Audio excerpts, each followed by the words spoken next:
Paul Biya est mort, acte 2.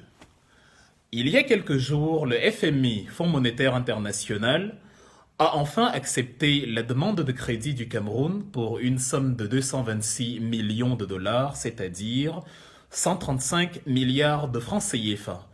Il faut préciser que c'était la troisième fois que le Cameroun tentait sa chance parce que les deux premières fois avaient été refusées. Le troisième examen a donc eu lieu il y a 2 jours, le lundi 4 mai, et il a fini par être accepté.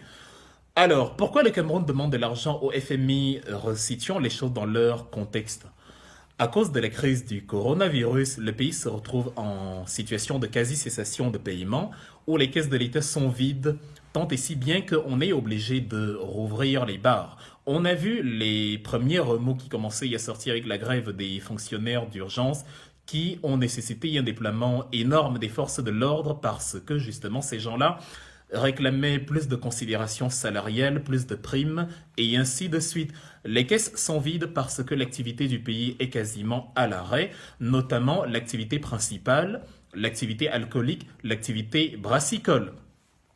Et donc, parce que Castel l'a demandé, parce qu'ils ont fait pression sur le gouvernement camerounais, le groupe Castel, et parce que dans la foulée, ils ont même sponsorisé des artistes célèbres de la place pour faire la promotion de la réouverture des bars, on finit par réouvrir les bars au-delà de 18 heures, et cela présente aussi la plus-value d'imbéciliser foncièrement la population dans la continuité du travail exercé depuis 1000 ans, pour que les populations ne se posent pas la véritable question du moment, à savoir où se trouve Paul Biya.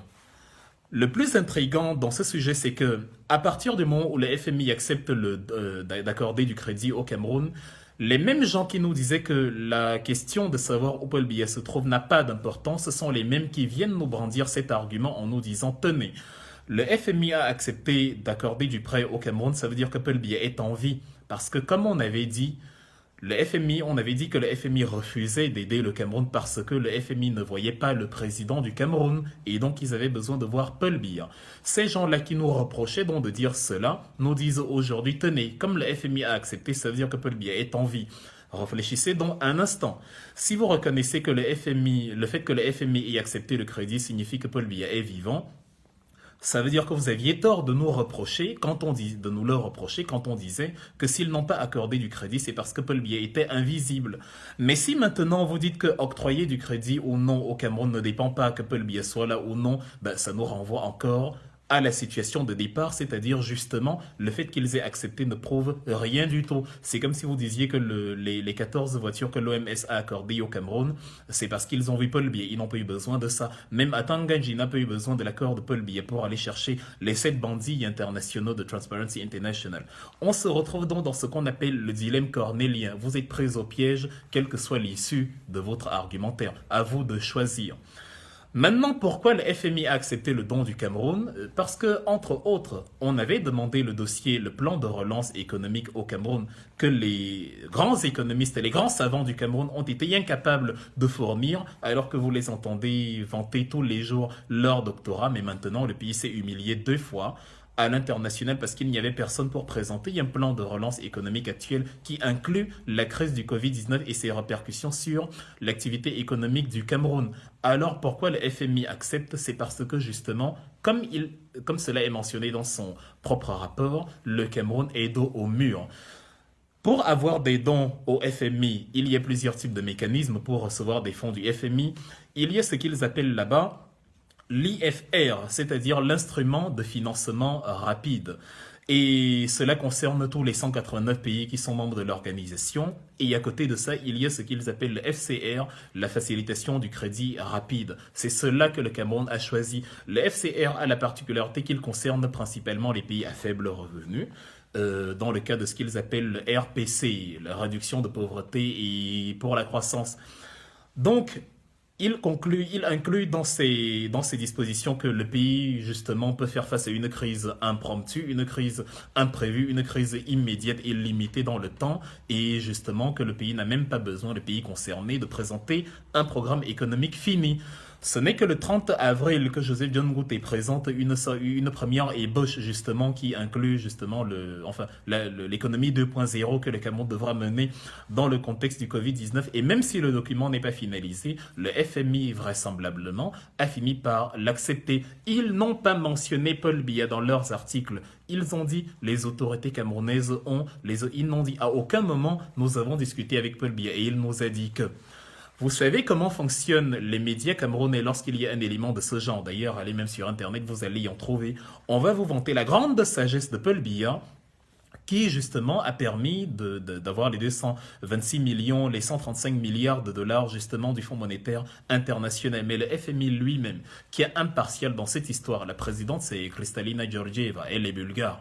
Elle n'est pas française comme Christine Lagarde qui va venir peut-être, en raison des liens dits historiques qu'il y a entre le Cameroun et la France, faire la Christophe Guilot et faire l'entourloupe pour parler de Paul Biya, même là où il n'a pas été présent. Le FMI n'a pas mentionné Paul Biya du tout dans son rapport. Il parle des autorités camerounaises qui ont négocié et dans la foulée, ils ont même relancé un plan qui existait déjà avec le Cameroun, le fonds élargi de crédit, le FEC, qui s'est allé jusqu'au 25 juin. Et qui part maintenant jusqu'en septembre, dont le Cameroun continue de demander de l'argent. Sur le FCR, c'est un crédit que vous remboursez sur 10 ans et il y a près de 0%. Mais le FMI n'a pas parlé de Paul Biya.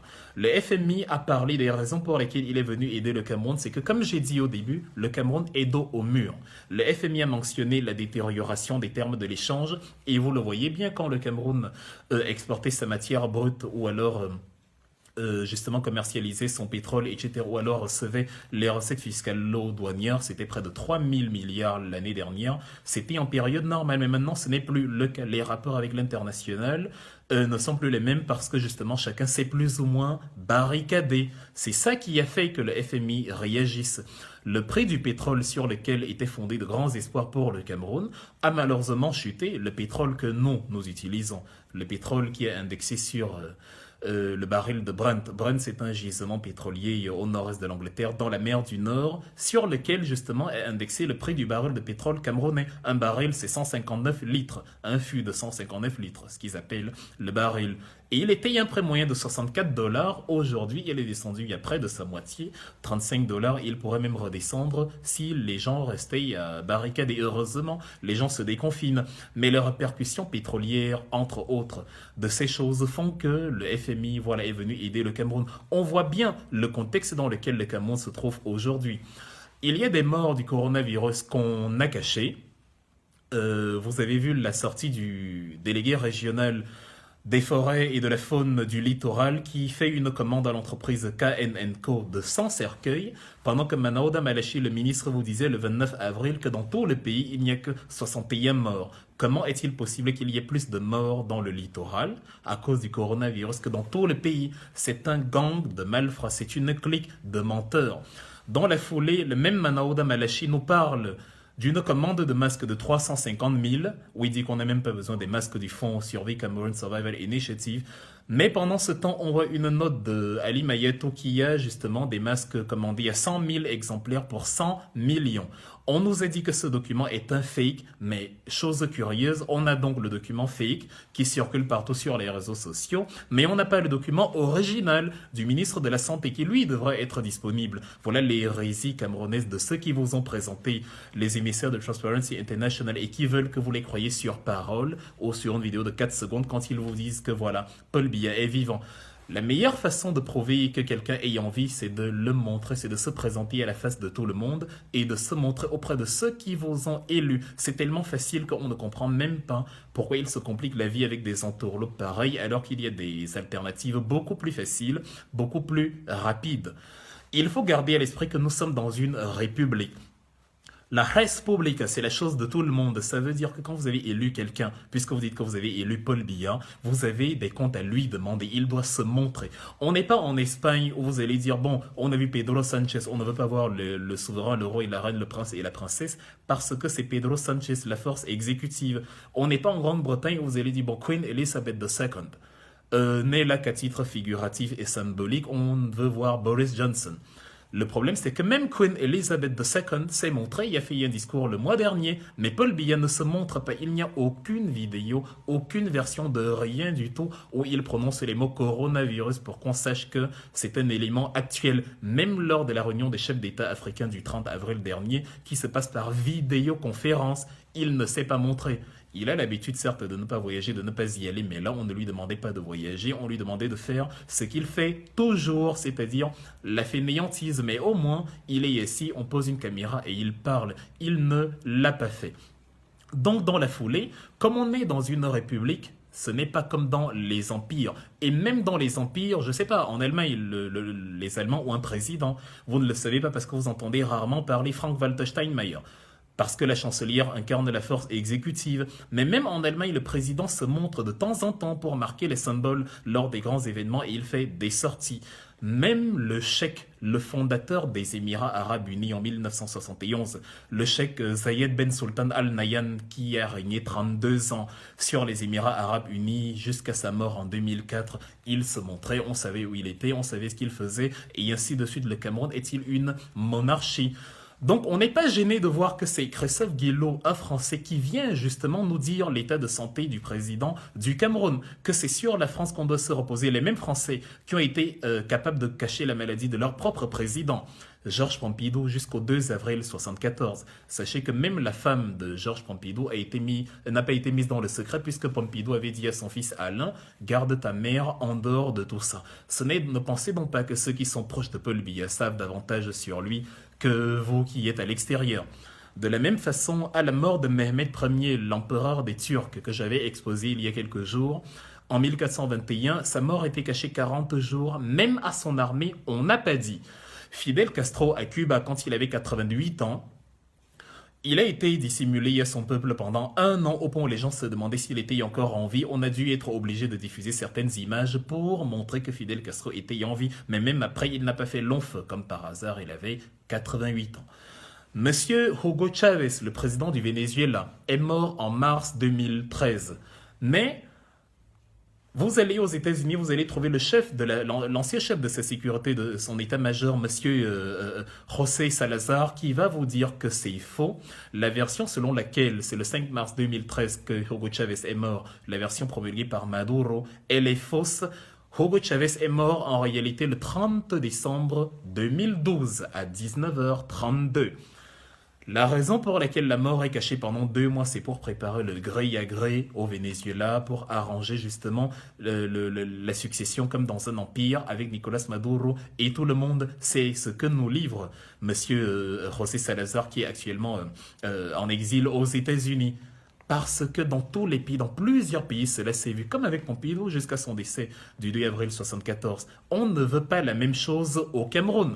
Quand tu te souviens de ton histoire, tu t'arranges à ce qu'elle ne se reproduise pas. Il faut que Paul Biya se montre, et comme ça, on arrête de dire qu'il est mort. Sinon, il est mort. Ça ne se discute pas, ça ne se négocie pas, parce que quand on est en vie, on se montre, surtout quand on a l'obligation de se montrer en tant que président. Pourquoi des gens qui connaissent la manière la plus facile de nous clouer le bec avec les sorties de Paul Biya et ses punchlines habituelles, il va venir, il va dire voilà, ceux qui disent que je suis mort, bon, ils vont entendre encore peut-être 30 ans et tout. Pourquoi il a disparu? Dans son arrogance caractéristique de Machiavel.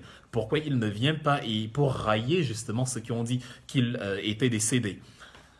Parce que simplement, il ne le peut pas. Et quand il ne le peut pas, si on était un peuple sérieux, justement, on convoque la vacance à la présidente de la République. Monsieur Christophe Guillo, qui vient au Cameroun vous parler de Paul Biya, qui va bien, lui-même, ses ancêtres ont décapité Louis XVI à la place de la Concorde en 1793 parce que Louis XVI voulait fuir la ville, parce que Louis XVI avait abandonné son peuple, parce que Louis XVI était aux abonnés et absent et il a été égorgé, guillotiné avec Marie-Antoinette, son épouse.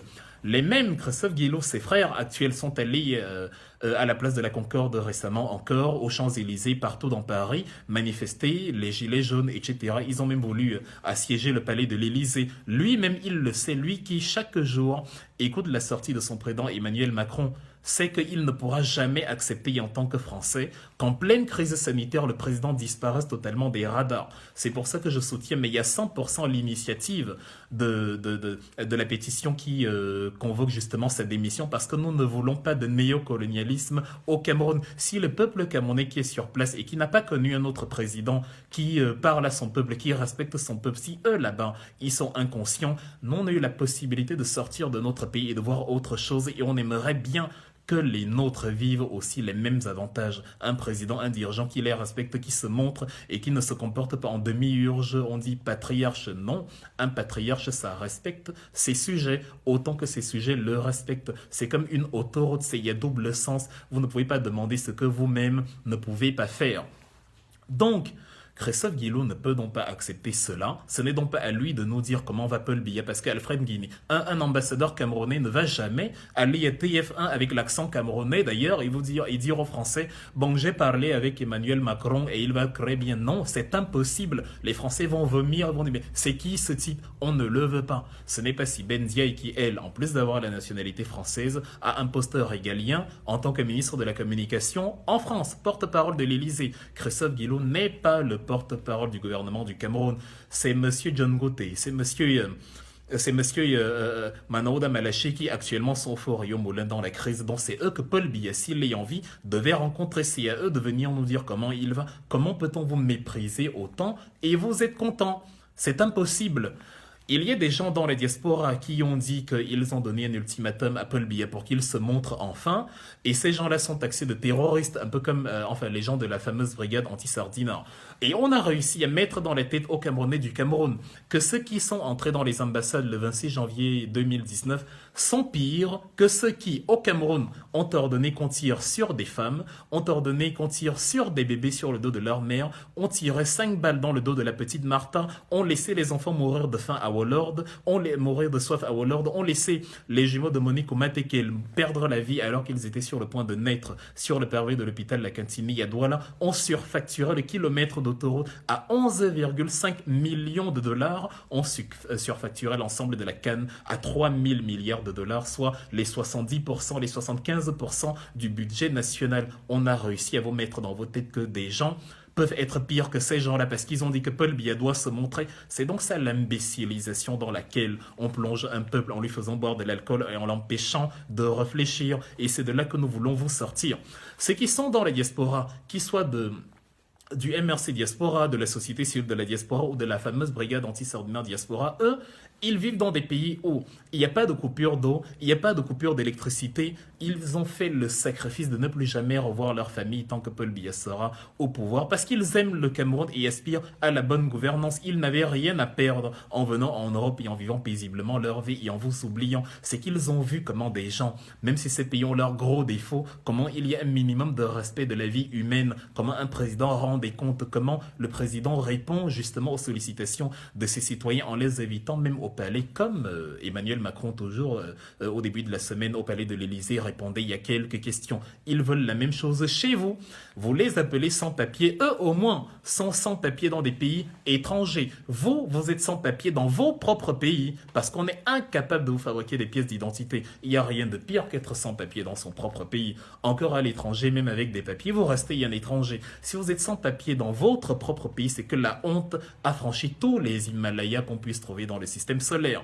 Et vous êtes exactement dans la même situation. Mais comme on a décalé votre paradigme d'indignation, comme on a mis de côté votre unité de mesure de ce qui fait vraiment la problématique du Cameroun, vous vous mettez à vous battre contre ceux qui vous défendent, pendant que vos bourreaux se sucrent, refusent qu'on vous fasse les dons, pendant qu'ils ont déjà sécurisé ces dons-là pour eux et leur famille. Et vous, justement, entrez dans la spirale de l'hypnose absolue où on vous dit que les méchants sont ceux qui sont venus vous aider.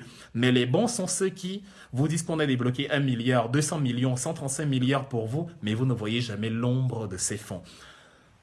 Le président de la Roumanie, Nicolae Ceausescu, était pire que Paul Biya. Lui aussi, il a régné près de 24 ans. À la tête de la Roumanie, on l'appelait le firmament de l'humanité, on l'appelait le grand architecte, on l'appelait le Danube de la pensée. Le Danube, c'est le deuxième fleuve le plus long d'Europe, il fait 3019 kilomètres de long. Après le Rhin, il était justement le maître incontesté de la Roumanie. Et justement, même s'ils ne s'y attendaient pas. Les Romains ont fini par en avoir marre et lui ont coupé la tête en 1989. Il a régné du 22 mars 65 au 22 décembre 89 et il a été exécuté, condamné à mort le jour de Noël, le 25 décembre 89.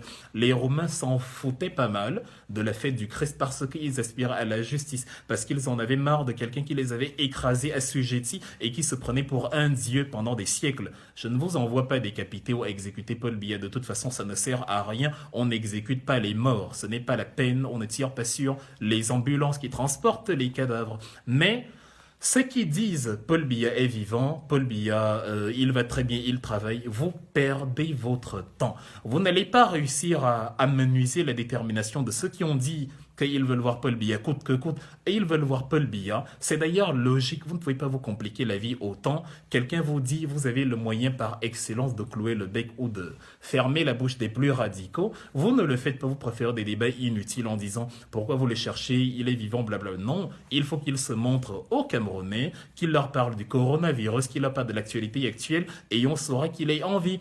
Sinon, actuellement, il est mort.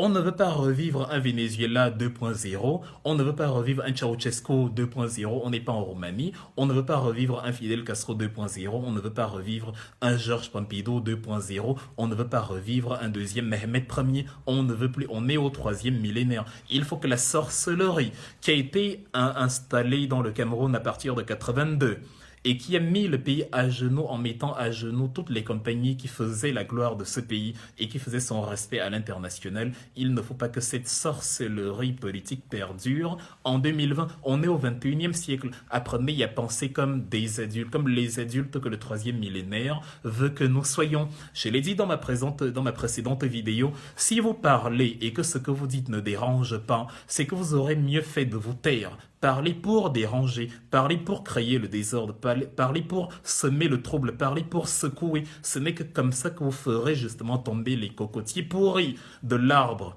Si vous ne le faites pas, si vous caressez dans le sang du poil, la dictature qui vous met à genoux depuis des lustres continuera de le faire. Paul Biya est donc mort jusqu'à nouvel ordre. Vous n'avez pas à nous demander de prouver sa mort ou de montrer son cadavre. Non, il est exactement en train d'agir comme les morts. Les morts, vous ne les voyez pas, vous ne les entendez pas, ils ne parlent pas, vous ne savez pas où ils sont, ils n'existent pas, ils sont portés disparus. Et d'ailleurs, ce n'est pas tous les morts qu'on enterre. C'est ceux qui disent qu'il est en vie qui doivent nous montrer qu'il est en vie. C'est aussi simple que cela. Apprenons à penser logiquement. Même si, dans la cour des biaïstes, le mot logique, le mot rationalité sont des euphémismes absolus.